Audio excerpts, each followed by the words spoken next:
మామ ఈ బుద్ధి చూసుకుంటే కనుక మన దగ్గరికి అయితే MT-15 వెహికల్ అయితే వచ్చింది. ఇది ఒక రీజన్ కంప్లైంట్ తో వచ్చింది. ఇంకోటి ఏంటంటే ఫ్రంట్ 4 నుంచి ఆయిల్ అయితే లీక్ అవుతుంది. దీనికైతే ఇప్పుడైతే మనం ఆయిల్ సీల్ అయితే వేసాం కొత్తది. కస్టమర్ షోరూమ్ వెళ్ళేసి మనకు ఆయిల్ సీల్ ఫోరక్ ఆయిల్ మొత్తం అయితే తీసుకొచ్చి షోరూమ్ బిల్లు. ఇంకోటి ఏంటంటే దీంట్లో ప్రాబ్లమ్ ఇప్పుడైతే ఇదైతే ఫోరక్ ఆయిల్ సీల్ అయితే వేసాం, కంప్లీట్ అయిపోయింది. ఇక్కడ నుంచి చూసుకుంటే కనుక ఈ స్టార్టింగ్ ప్రాబ్లం ఎందుకు వస్తుంది ఏం కదా అంటే దీని టోటల్ బాడీ చూస్తున్నారు కదా, ఇది పరిస్థితి. ఇలా ఎప్పుడైతే మన టోటల్ బాడీ డస్ట్ అయితే మొత్తం పడుతుందో అప్పుడు మన బండిలో పికప్ సమస్య, దాని తర్వాత స్టార్టింగ్ ప్రాబ్లము ఇలాంటివి ఇప్పుడు దీంట్లో అయితే ఉంటాయి. మనం దీన్ని ఇప్పి తీసిన తర్వాత ఇలా 10W40 అయితే తీసుకోవాలా. ఈ దీంతోనే మనం తినేది కంపల్సరీ అయితే క్లీన్ చేయాలా. చాలా మంది ఏం చేస్తారంటే దీన్ని పెట్రోల్తో క్లీన్ చేస్తారు.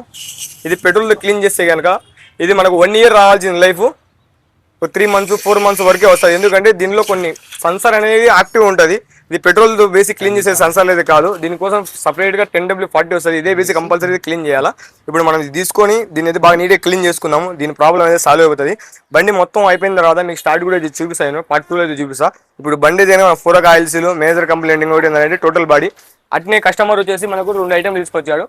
ఒకటి క్లచ్ లివరు, ఒకటి వచ్చేసి క్లచ్ వైరు.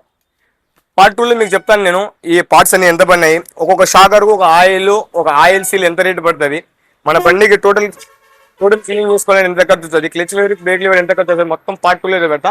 మన పేజీని అయితే ఫాలో చేసుకోమా. నెక్స్ట్ వీడియో మళ్ళీ కలుద్దాం. By by.